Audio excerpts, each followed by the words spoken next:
Today we're talking about how to make more money from existing customers. So much is said about getting new customers, new leads, new clients, and we talk about that probably way more than we should. Because really as a business there's three ways to make more money to grow your business that you can get new customers. You can make more from existing customers, i.e. charge more or keep them longer. Or you can have more transactions per customer, i.e. sell the same person more stuff. And the second and the third have just as much, if not more, of an impact to the quality and the success of business as the first is getting more customers. Now, I'm not downplaying the role of getting more customers. We just don't talk about it enough. So today, we're going to talk about how to get more out of existing customers. And this came up because I was in Starbucks 2 days ago. I know, don't hate me. But there's a Starbucks by me that I work in every once in a while. It's just a comfortable place to work. So I order my $5 freaking American. It's just gotten so goddamn expensive. And I noticed three different things that they had done since the last time that I had been there, or at least the last time that I noticed, that were all small, what's called process changes. And we're going to talk about process changes, which are like minor changes to aspects of your process that I would think generates them tens, if not hundreds of millions of dollars of additional revenue each year. So I'm going to tell you those three first that I noticed in the Starbucks. And then Amber's going to run through the customer lifecycle, because the one of the best ways to identify areas of opportunity is actually just to run through, like, here's my entire customer lifecycle with the person that I work with, where are their areas of opportunity. And then we're going to start getting into different things that you might be able to do. So at the Starbucks, number one, the menu used to have, like most menus when you see it anywhere that you go, like coffee shops or whatever it is, they have the different sizes and the different prices for the different sizes, right? So at Starbucks, it was whatever, tall, grande, venti, or whatever in their made-up language, small, medium, large. And now their menu only has grande. So it only actually shows one price, which is their mid-tier price. So if you go there all the time, like I ordered a tall, right? I called it a small because I still refuse to speak in their made-up language. But if you go there all the time, you know that there's different sizes or whatever it is. But if you knew there's an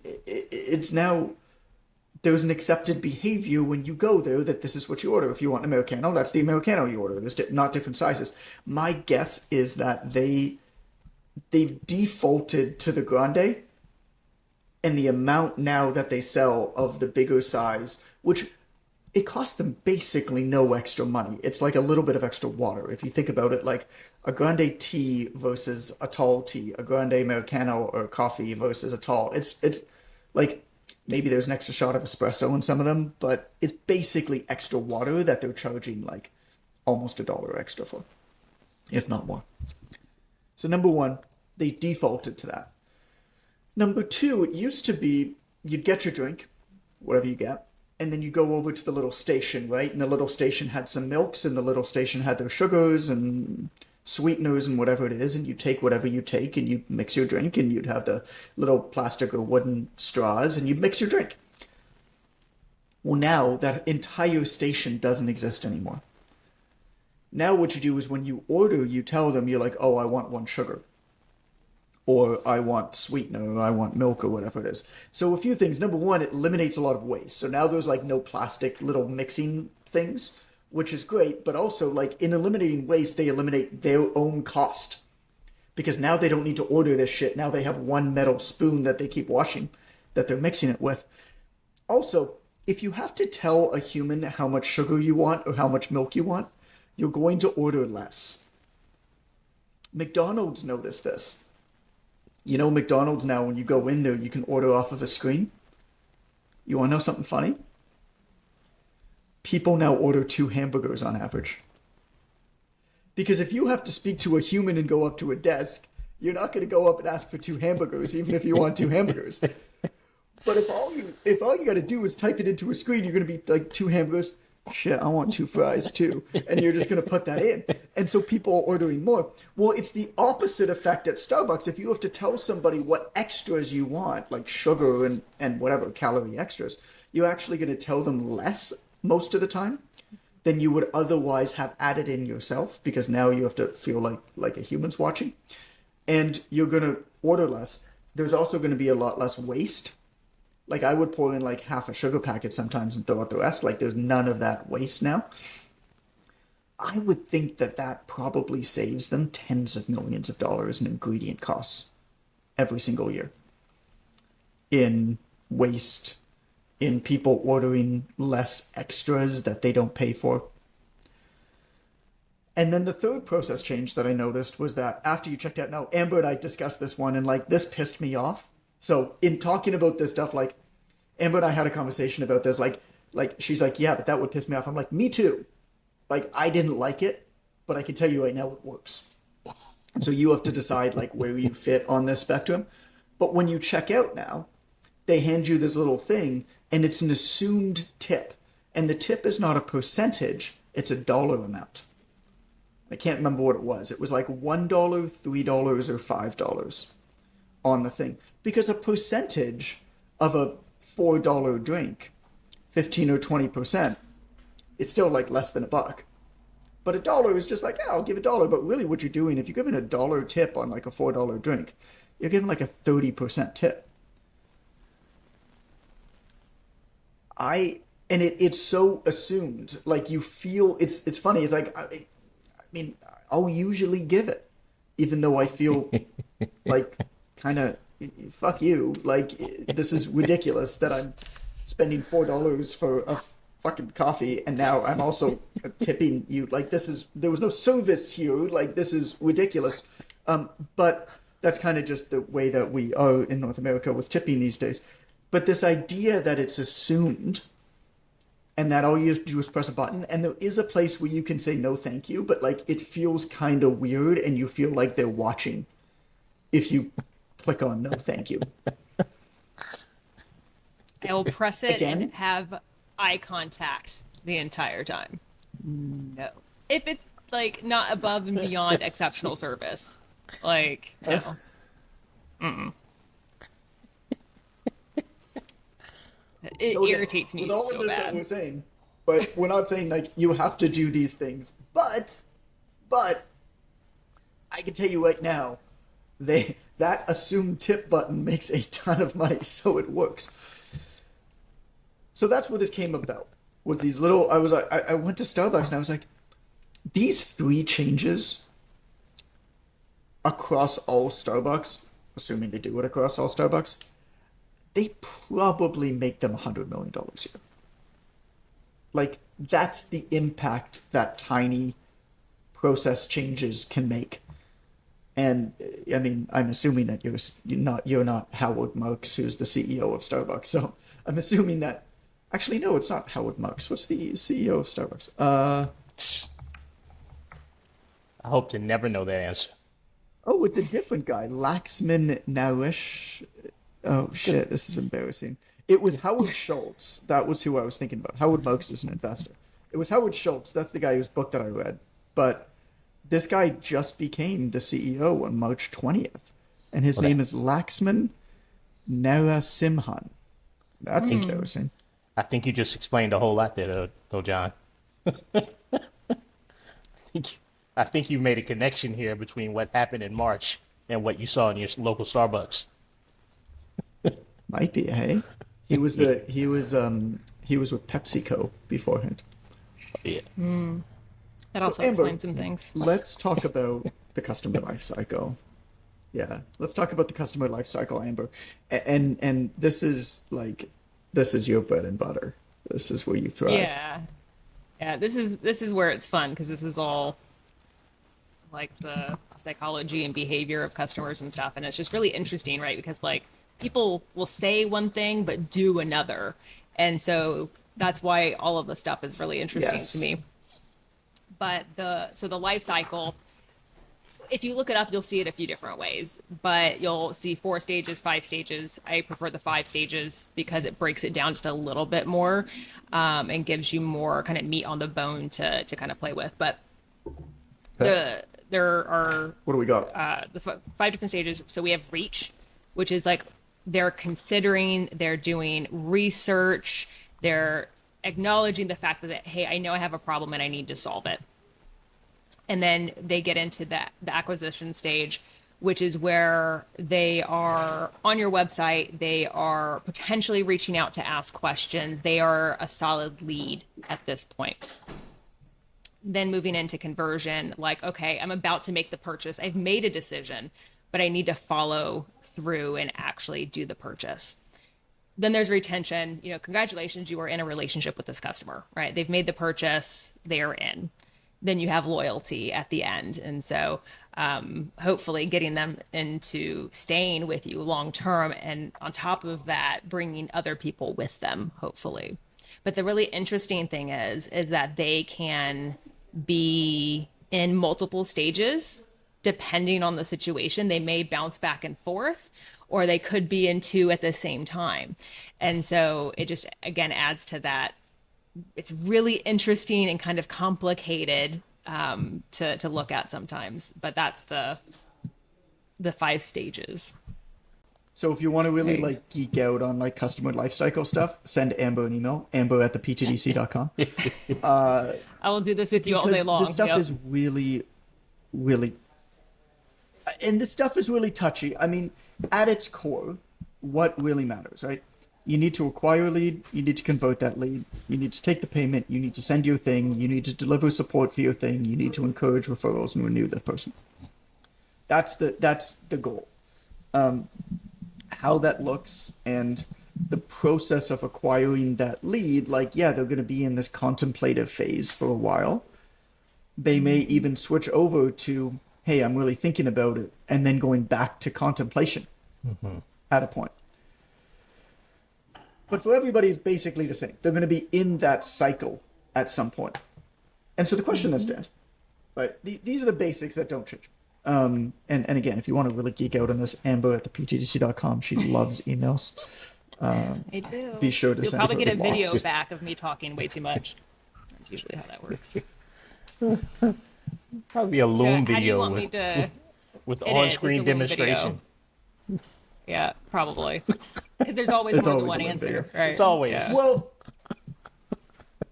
what I want to do is actually get into specific examples. And so Okay. we don't need to talk about the parts, I don't think, any more than we did. I think that's fine. If somebody wants to dig in deeper, they can. That's not really what we do. What I'd like to do is get into examples, like one that we give all of the time. It's just a very simple process change with a payment model, which is sell a transformation, not in exchange for time. So, instead of saying, hey, if it's like a coaching program, instead of saying, hey, you're going to work with me once a week or twice a week, and there's going to be these many phone calls, or I'm going to send you this many workouts or programs, or whatever it is, right? And in exchange, it's whatever, $300 per month. Well, what you really do is you're exchanging your time for money at that point. Versus, hey, you're going to become, or take a big step along the path to become the person that you want to become 3 months from now. I'm going to help you be there. It's $1,500. And so what you can do is you'll find that you can actually charge more if you sell the transformation, as opposed to if you sell time, because it's much more specific what they get as a result of it. So that's where I want to go with this, Amber, is talking about very specific examples. And I have a bunch more, which I'm happy to get into, but if you have any, then I'd love to hear from you too. Yeah, because when you brought this up, I didn't understand it was a connection to the Starbucks example, and so my brain went somewhere a little bit different with it. So let me gather fine. my thoughts for a moment. That's fine. Okay, so I'll get into it. Yeah, you So- start and I'll be able to chime in. Getting people to trying to take as much money up front as possible. Like, cash is always king in business. So, I will often give a 20, 5% discount for somebody to pay in full, because then I can take that money and actually use it in my business or invest it. And I don't have to worry about collecting that money later on. Now, it's not always possible. We offer payment plans, but getting money up front is a right smack in your face opportunity that a lot more businesses can do a lot better job of, is figuring out how to, or just giving incentives for people to pay a larger chunk up front, as opposed to saying, okay, 3 months from now, I'm going to collect the majority of this payment. Now, again, not always possible. So I had just had a discussion with a student about this. And businesses often do this backwards, right? So like they say, I want to make $100 an hour. And, if the math shows that, paid in full should be, $1,000, then they end up taking a cut. Like they make less per hour when they do a paid in full. So if they should be making $100 an hour and it should be $1,000 for the package, Oh, no, then you they, increase it. Offer it. Yes, exactly. And so that's where most people get it backwards, is that they're actually discounting their hourly rate instead of doing a charge for the convenience of it being done in 100%. chunks instead of. Yeah. Yeah, so if I know I want to charge $1,000 for a service, if I'm going to offer a payment plan, the payment plan is going to equal $1,250. And the upfront is going to cost $1,000. Yeah, dead on. I agree with you. Something that I talk about a lot is, and we have discovered, we've helped a lot of people find a lot of hidden money in their business by this. And a lot of gyms you'll find will do it, and are starting to do it a lot more, is charging bi-weekly as opposed to charging monthly. And the reason for that is quite simple. A month has 30.42 days in it on average. If you spread it out over the course of a year, obviously there's not a 0.42 of a day, but if you spread it out, but if somebody actually thinks about monthly, they do the math and say, oh, it's 4 weeks. Well, it's actually not 4 weeks. A month is 30.42 days. So a month is 4 weeks plus 2.42 days. And so if you say, I'm charging $200 a month, here's the math. Here's how the math works out on this. I have this written down. I'm not doing public math. If you were going to charge $500 a month, okay? So if you're going to charge $500 a month, if you were to instead charge $250 bi-weekly, so if I say to you, it's $250 every 2 weeks, you're like, oh, $500 a month. In actuality, $250 bi-weekly is $17.86 a day, which equals, in a non-leap year, $543.21, which means that every month you're actually making an extra $43. And so if you have 20 clients over the course of a year, the difference between charging bi-weekly versus monthly at $500 a month is an extra $10,370. Over 5 years, you are going to add $51,852 to your bottom line, pure profit, purely by changing your charging every 2 weeks versus every month. That is, and that's with 20 clients. So spread that out even more. So now you can see why these gyms that have thousands of members charge every 2 weeks, can't you? Some of them even charge every week, although I think every week is a little bit too much. So Not to mention the fact that the psychology on the part of the client shifts totally. Yeah. When you tell them, well, it'll only, because it's always only. Well, we can do it bi-weekly and it'll only be $250 every 2 weeks. That fits It's a better smaller amount. Yeah, just a smaller amount, but larger. Yeah. Well, it's a small amount, but larger. But what you can also do, I mean, especially if you're on a sales call with somebody, is that you can actually ask them what works for them. I have been surprised in the past where people have actually said, you know, it actually works for me because I get paid on so and so day or whatever Yes. it is. Like it actually works for me better to, you know, is it okay with you if I pay you twice a month or three times a month versus once a month or whatever it is? Like I've actually had people who say that's actually better for me than paying a large amount at once for whatever their budgeting reasons are. What were you gonna say, Em?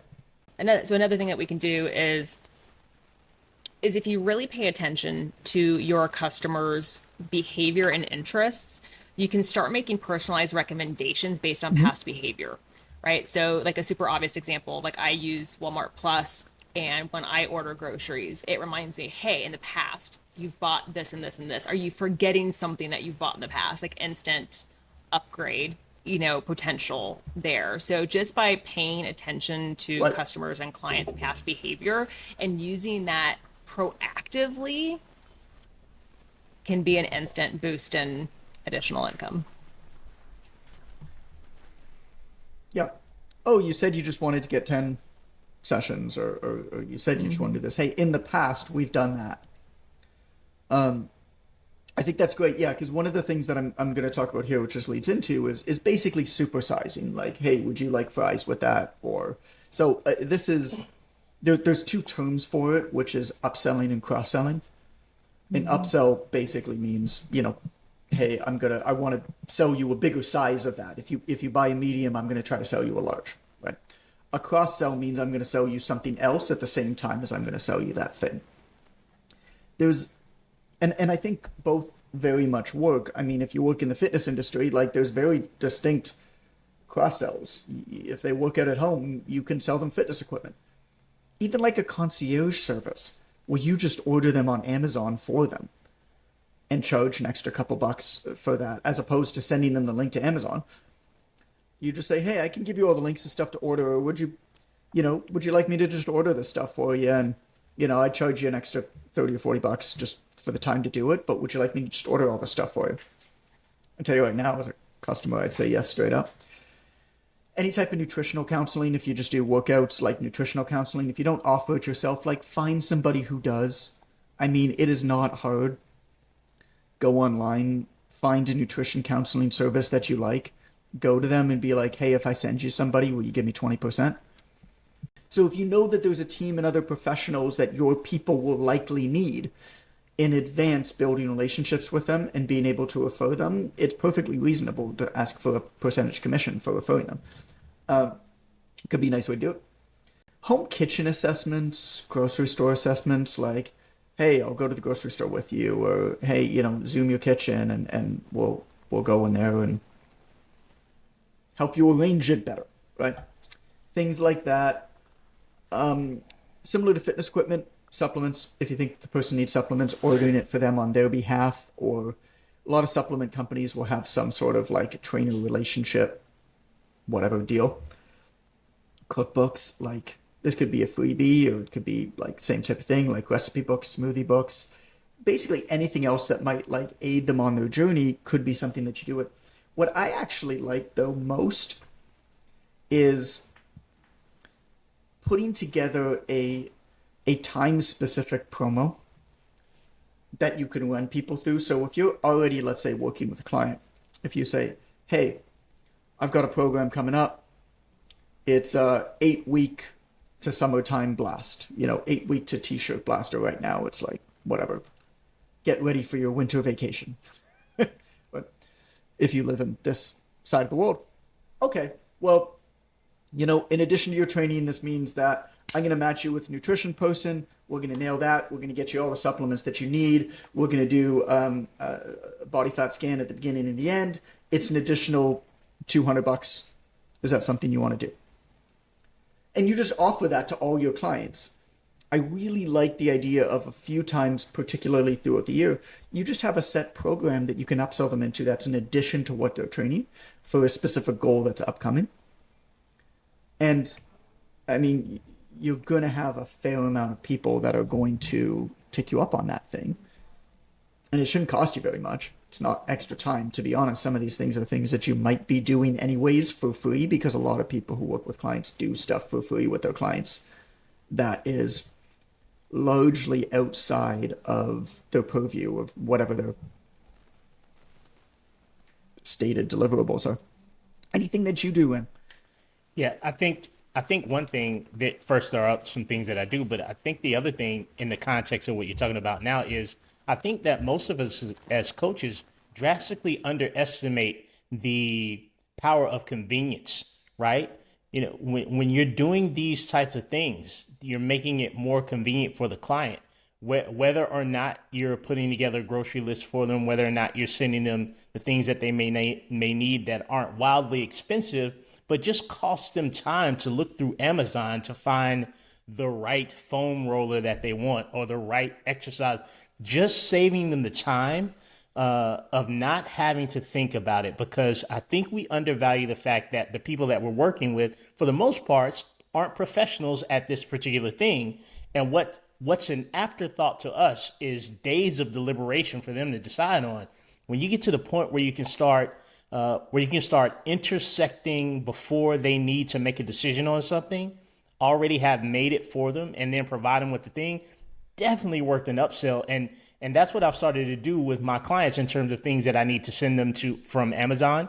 What I've done is I've got different tiers of effectively the same package, but one now, and this is predicated on a recent client, one now is Okay. more of a concierge service. And that has been really helpful for, just increasing my profit margin a little bit. But I've seen that it's wildly shifting the relationship that I have with the client in terms of how professionally they view me. What do you mean? I'm, you know what? Am I making sense on what I'm saying? I think so. I mean, you're talking about it more from a standpoint of, yeah, I make a little bit of extra money, but really, actually, it allows me to solve their problem way better. And their perception of me as a coach has transcended from a guy who gives you workouts and talks to you about nutrition stuff. Now I'm a fixer. Now I'm a problem solver in their life in this context. If that makes sense. And when you get yourself into the position of problem solver for a client, you don't have to worry about retention. So how do you do that? So that's cool, and that sounds good. Right. I think anybody listening will say, yeah, I buy into that. How do you do that?